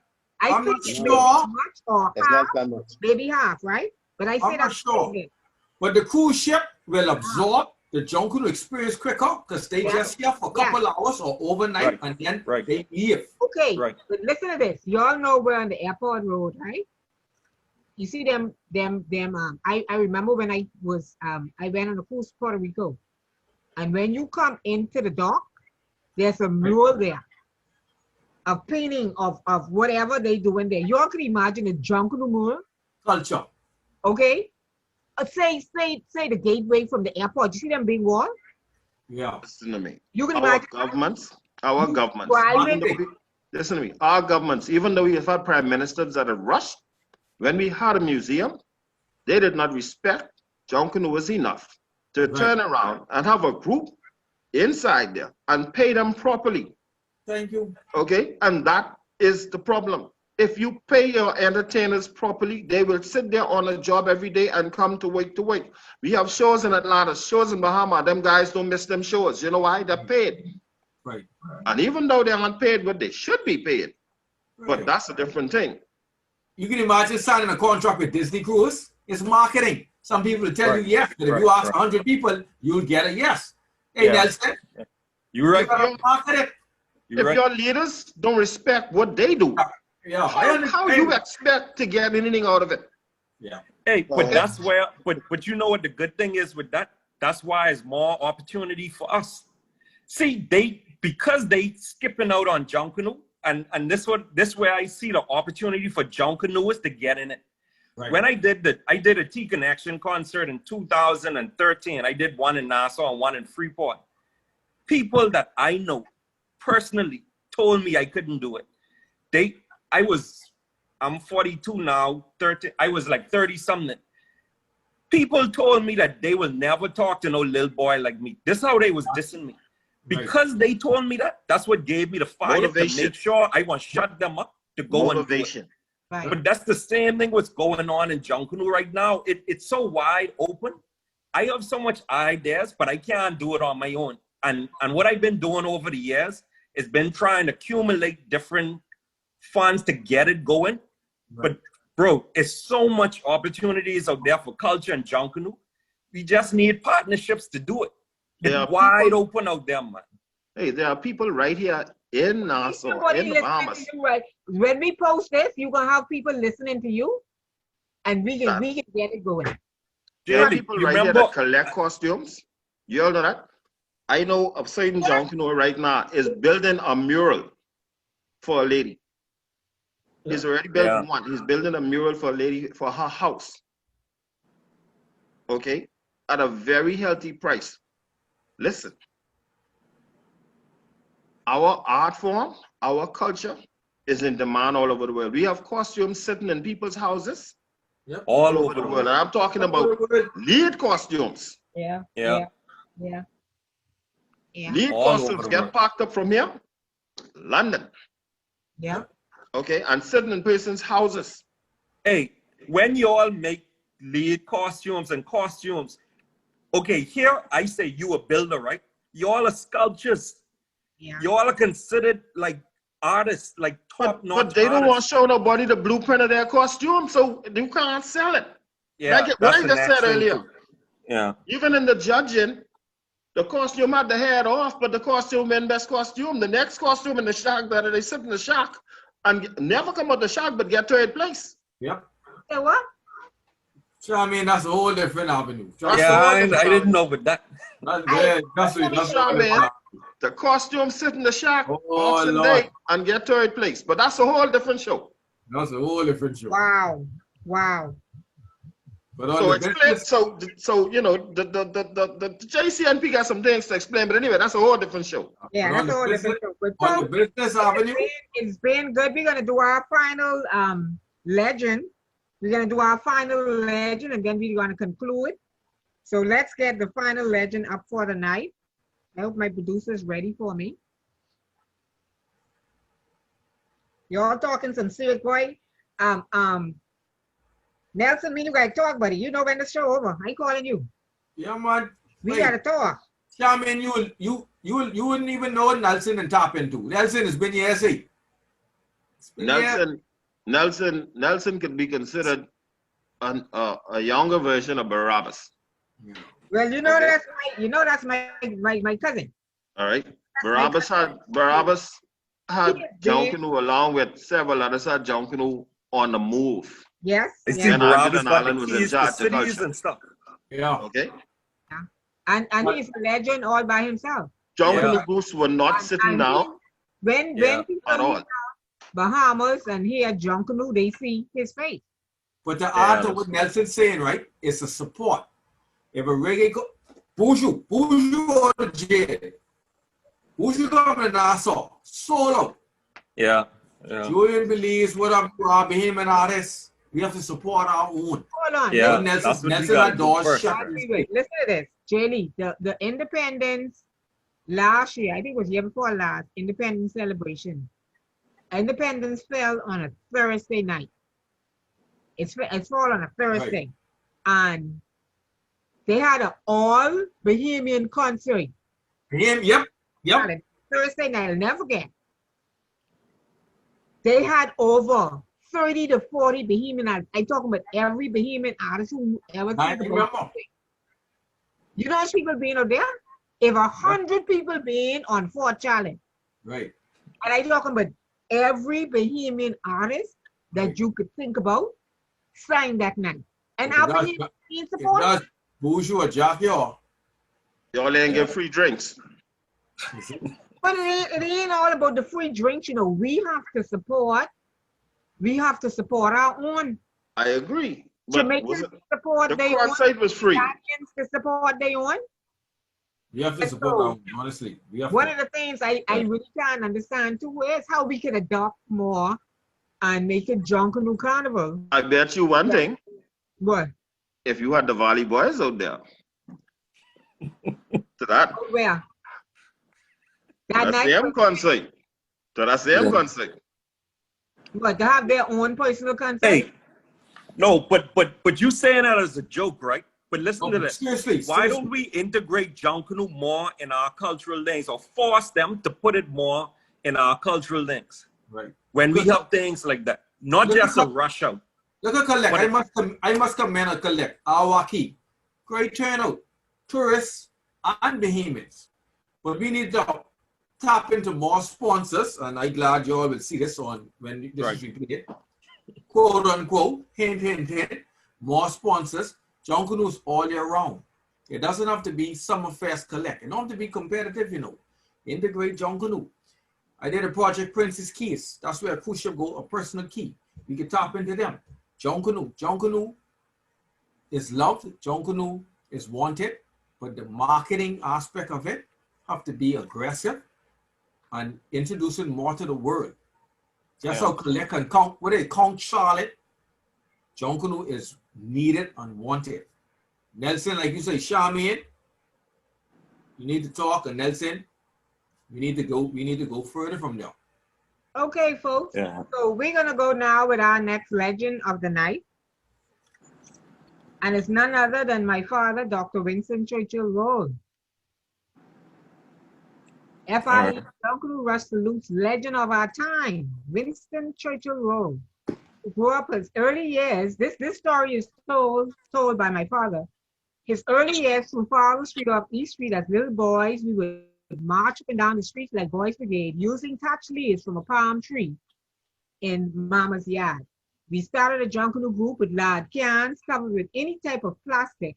The inner tubing of automobile tires was cut and used to hold the plastic on the cans. The corned beef can with a nail attached to a string was used as cowbells. However, that didn't work well, so we used other cans with pieces of glass bottles and later BB gun pallets. In 1954, we were brave enough to try Bay Street with newspaper. Mr. Quabble Hall was an avid newspaper reader. He would give us some reasons for the papers stacked up in the shop. He would supply us with the old papers pasted with flour, mixed with water and kerosene oil to avoid rats and roaches from cutting up the costumes. French paper. We would go by John Chippy Chipman Yard on the corner of Broome Street, Panzer Corner, and Blue Hill Road and hang out. We would catch Chippy and the boys, cut papers. We would watch, Chippy and the boys catch papers and head drums. Whatever paper dropped on the ground, we would take it home and use them. Mr. W.A. Russell's shop on East Street across from Praco Street was one of our suppliers. Mrs. Charles Rodriguez Charlie Lord's shop on Market Street across from Taylor Street was the main hub over the hill to purchase crepe paper. We saved our lunch money every day to purchase a sheet of food. Every Boxing Day and New Year's Day, we would go to Bay Street, looking scrappy, but looking proud. Our groups had various names over the years, such as Pepsi Boys, the main sponsor, which is Pepsi Cola Company, Music Makers, and Paradise Boys. Sponsors over the years were the Marriage Funeral Home, City Pharmacy, Verdant Gardens, Lowe's Paradise Island Hotel, G&M Sons, Liquor Merchants. After participating in the Boxing Day and New Year's parade for many years, we climbed the ladder, taking part in the Miami Orange Bowl Festival in Miami, Florida.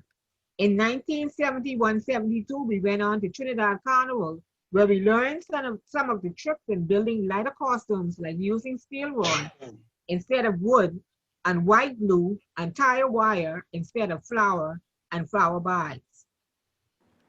In 1973, year of independence, the idea came to use the emblem of the flamingo and blue marlin makeup, presenting the Bahamas to the United Nations with the theme 700 Islands in the Sun. We were the first groups to win the first place at the Independence Boxing Day Parade. Also in 1973, as the director of the Else Youth Department, having formed a marching band, I invited the brass section to perform Boxing Day Parade with a total of 7 pieces. This is one of the very first brass section of any group hitting Bay Street with Got a Letter from Miami by Priscilla Rollins. We also introduced a Gombe beat that I carried out from the Gombe Summer Festival from the Music Makers. After retiring from group performance for several years, I affiliated with the Music Makers group. There was a split in the group for about 2 years, and then we broke away from a different leadership. I later retired in 2012, about there, and was taken over by another group. There you have it, folks. FIE's Junkanoo Rush, Legends of Our Time, my very own father, Dr. Winston Churchill Rowe. And my dad talked about bringing one of the first persons to bring brass to Bay Street when he had the lodge band. His lodge band was one of the first ones to bring that 7-man ensemble, and that's how brass actually started on Bay Street with the brass section. So that was very interesting.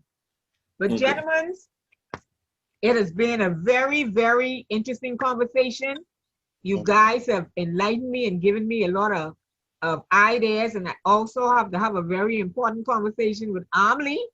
But you know, like I say, we have to move Junkanoo to another level. We are now in a pandemic stage, and it's going to be quite some time before we conjugate together again to have a Junkanoo parade. So your last, we're going to ask you your last question right now, because we're going to wrap up in a few minutes. What do you see the way forward that this pandemic is upon us, that you see the direction Junkanoo is moving in?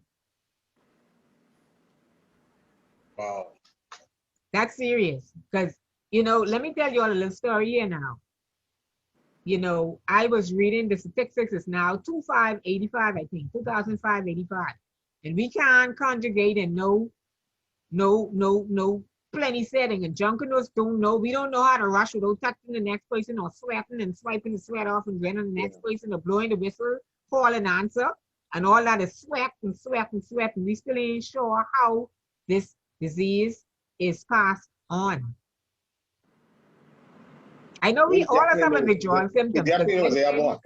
Jelly and Zach and Chicken, all of y'all would have been in the shack now. The practices would have been started by now. So all us having withdrawal symptoms. Be sure had passed on. I mean, it's no ifs, ands, or buts but that. It's true interaction. Be sure how it's passed on? Pretty much. If you listen to the persons and to the doctors, etc., and those persons out there, the professionals out there, you pretty much have a very good idea of how it's passed on. It's just you need to enlighten me on that, because I ain't sure. Okay. Because they say it's the mouth, droplets from the mouth. It's definitely airborne, though. Don't worry about that. Airborne. Something have to be with airborne. The flu is the flu. Right. You've been around persons every day of your life with the flu. Right. Your immune system is what keeps you from getting the flu. Yeah. Okay. If your immune system is up to par, you have nothing to worry about. Now there is something that prevents it, that blocks it. Okay. Like they said, one of our plants, the pine needle, it prevents it. Okay. Also the zinc, etc. Listen, it's boost your immune system. It's simple. You ain't gonna go. You don't know who has it. Everybody's immune system is not the same. Mhm. The bottom line is you want to stay healthy, and you should be healthy. Mhm. Okay. If everybody's going to the food store, I don't see why people got to stand outside the bank. You understand me? But So you that's think the we topic should for a rush different and day. rush and mask? That's what you're saying. At this point in time, I would say wait until January, Mhm. because it's going to take a while for everybody's immune system to build and deal with this. There's no, the best of the best have said, listen, staying inside is not the answer. You need to get outside, get in the hot sun. Our climate is the best for it. The disease cannot take heat. They are definitely sure about that. Yeah. They tell you drink hot tea, go in the sun, etc. The disease is not good in hot climates. We are blessed with that. Mhm. Okay. Take your vitamin C, take your zinc, take your vitamin D3, etc. So if you know what to do to prevent it, Mhm. okay, to keep your system up and keep you from having it, it's just a matter of time. It's going to phase itself out. Yeah, but then the thing about it is, if everybody moving about the place and not adhering to what the safety rules are, how do we sustain it? That is the reason why, like I said, I'm saying too, hey, for right now, no, we cannot do Junkanoo. We cannot do any major event, Mhm. because our young people, for some reason, They don't listen. they can't grasp the fact that, hey, it's real. Now it's hitting more young people. So eventually they can start to realize, hey, we gotta pull back and XYZ. Some people, the generation is I gotta feel this. Yeah. Who can't hear, they have to feel. Like our mommy them used to tell us, you don't hear, you can feel. So now Yeah. they have to feel it. When your family members start now, one day this time, next day, XYZ. Because they're there drinking and partying and they really ain't checking for their bodies. So at the end of the day, like I say, when January rolls around, you take a look and see exactly what XYZ. Well, no, Junkanoo this year for sure. So Oh, Well, we told you all that from day one. all of y'all will be able, all of us will be able to finally sit down and have a sensible I don't know how sensible that can be, but Arnold, we told you that from day one. There would be no Junkanoo without the Valley Boys. That's the end of that. you know, Carnival today. Yes, thank you, Martin. You know, Carnival today. say something to that, because I don't know. Don't realize it could be a serious change. No Carnival. How you can bring the Carnival? That's a lot of touching. Yeah. It Yeah. can really be Yeah. December. Can really hit reality. Get set in. Like, wow. In December. Yeah. Wow. There we go. You're gonna have some serious issues. Yeah, Yeah. that's true. You're gonna have some very serious issues. Boy. Even homes, there have been some very serious issues in homes. Because the Jungle Shock was a club, was a social hangout. Junkanoo Shock was Junkanoo Shock was months out for some Was a people, not getaway just and nights out. Out to get away. Yeah, Yeah, but I get think away. the This- lawyer's office have more Divorce cases. Divorce rate psychiatric. I said, boy, like, yeah, this COVID-19 is serious. But treat everybody as if they have been exposed. Just Yes, take it. yeah. On a serious note, right? You were asking, what is this? We are now about to face a global reset. I'm saying this is now also time for a national reset with our country. I don't know if these leaders that we have now are presently up to scratch for it, but it is what it is. Them or the past ones, but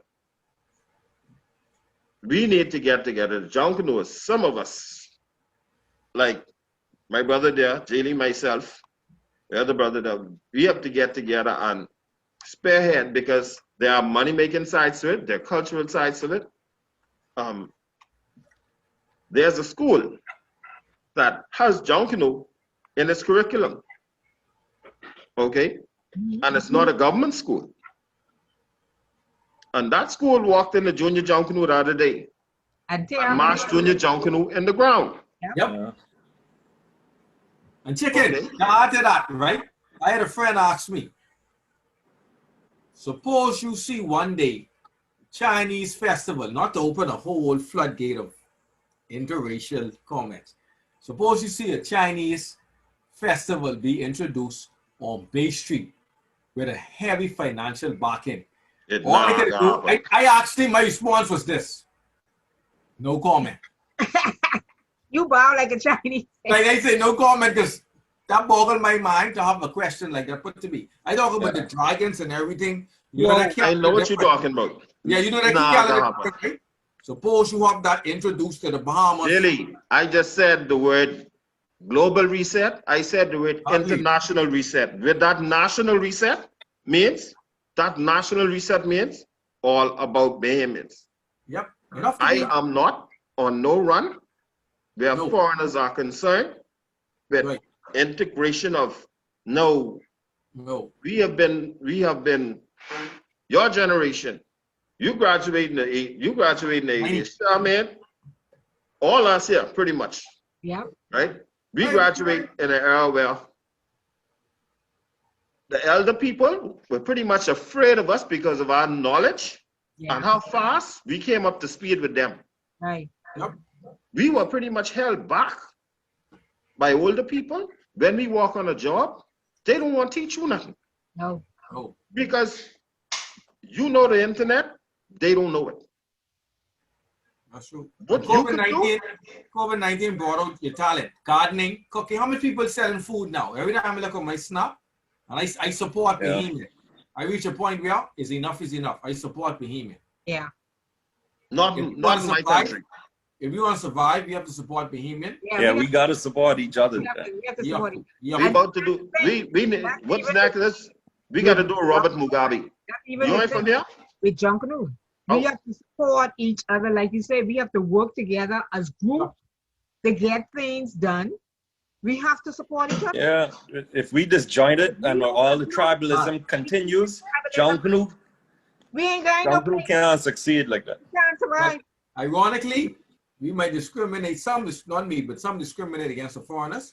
They united. I don't know if y'all are foreigner Yeah, friends. yeah, yeah. Yep. Yeah. They so united, and their money don't spend in our economy. Their money That's right. gets sent back home. Very, very, very little of it spends in our economy. Very little. And Very that's- little of it spends in our They economy. have their own eatery right here, and they just support Yes. their own eatery. I They been organize, but I it's went not to go to to the fight against each other. fruits and vegetables. Because There's because with Ben- chories and trolleys. listen, in I can document it for you a little bit, you know. In 1992, right? There was a change in this country. The persons that had the change did absolutely nothing to make sure, take away the slave aspect of it. Okay? Instead, only thing was done was let's make them better slaves. Let's bring in Sun International. Okay, let's open up hotels. Let's let them be the best housekeepers, the best waiters. Listen, what the slave used to do. Yes, master. Here's dinner, master. Listen, it just got to a different level. Even though they were paid, now look at it. COVID-19, all the slaves, no job, No job. none. God So is my both God. governments. And which country in the world? There's no country in the world that's boasting more national resources Yeah. in one place than the Bahamas. Yeah. So for the last 47 years, where were our leaders? The only thing they did was bring us to a bigger slave mentality. No lie. You go in the food store, we have to import. We importing salt. We importing sugar. We importing. Why we importing our own salt? You get I don't understand that. We this is the importing part that's pineapple. driving me crazy, and this it's stuck right here in Junkanoo. Okay, okay, and Coconut water. the restaurants from abroad teach you a lesson.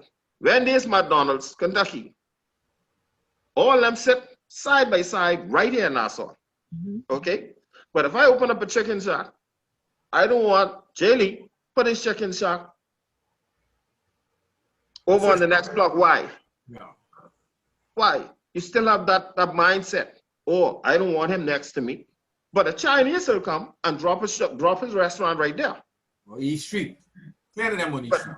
the problem is that's how we were trained. Yeah. Now, those of us from a saying there from the 80s, like I say, that ain't happening no more. We are now becoming the bearers of wisdom, and we have to look out for our children and the generation beyond them. So it's like this with Junkanoo. If we didn't put in certain laws in Junkanoo,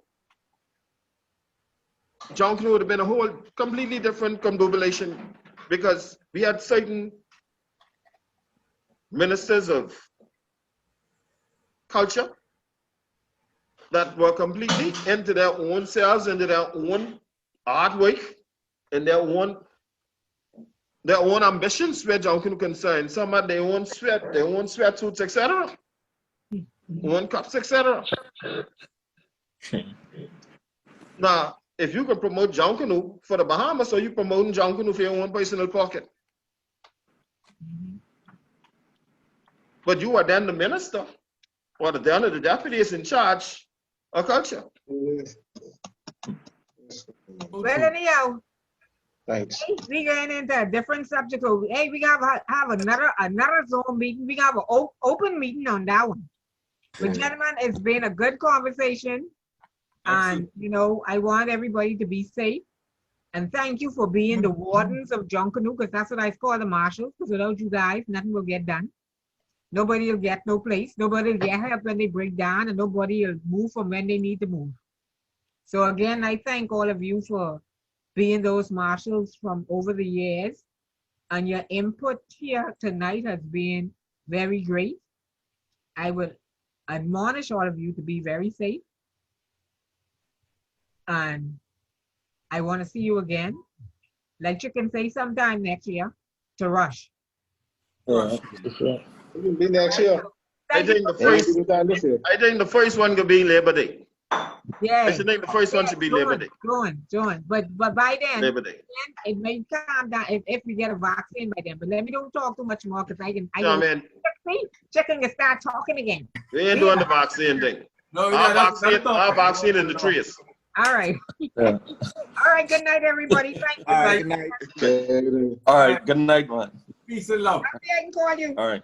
Respect. Okay. The Valley. Vale.